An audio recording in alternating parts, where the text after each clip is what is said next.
So now identify this blood vessel. Pulmonary trunk. Pulmonary trunk. So identify this structure.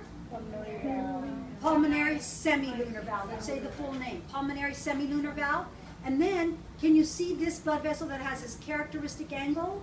Right here, this arch. This is the aorta. And so now, if I lift this up, can you see down here? Identify the structure. Aortic semilunar valve. Now, if I look over here, identify this layer of the heart. Endocardium. Identify this layer here. Myocardium. Identify this layer here that I'm touching on the outside. Epicardium. You can also call it visceral pericardium. Okay. And then just a few other structures. See the point of the heart right here? We call that the apex of the heart. And then if I take this off, this is how it sits. Can you see how it's flat right there on the back of the heart?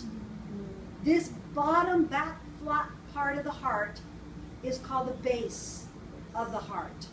This is the base of the heart. So the base,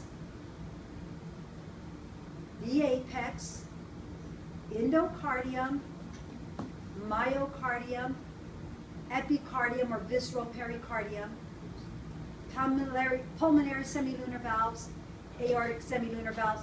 And then I think the last two, right here, can everybody see in the right atrium?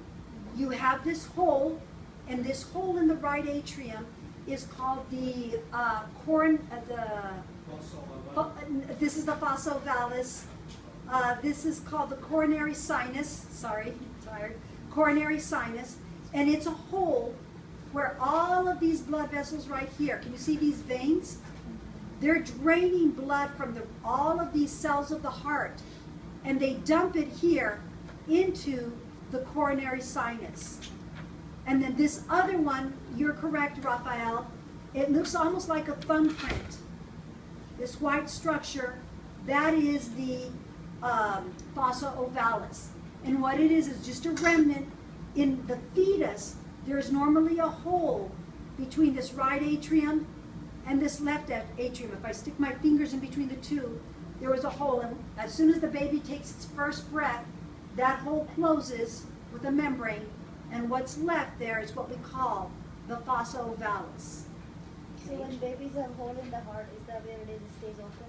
Yes, so very good. So when you say the baby is born, it has a hole in the heart, then that hole stays open. And the reason it's dangerous is that this side of the heart right here, the right side of the heart, is carrying deoxygenated blood.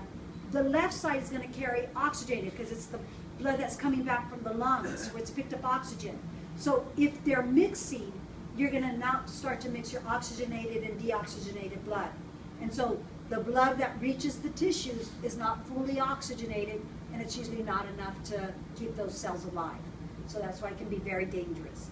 All right, and then the last thing I wanted to say, let's just videotape, guys, while we're at it. And we'll cover this better tomorrow, but just while we've got the videotaping out for this weekend. This blood vessel right here in red is called the anterior interventricular artery. This blue one is called the great cardiac vein. If I turn this around, this is called the posterior interventricular artery. This one in blue next to it is the middle cardiac vein. This right here in blue is called the coronary sinus. Again, all the blood vessels are draining blood from the heart muscles itself and dumping it there into that coronary sinus that we saw over there. Right here along the curve, this is the right coronary artery. And then can you see this one along the margin? This is called the marginal artery. Over here on this side, this is the left, you don't see too much of it, a little piece of the left coronary artery, and this one wrapping around, that is going to be the circumflex artery. Sorry, I'm trying to remember this. Let's stop there. I think that's good for the day. I see you guys tired.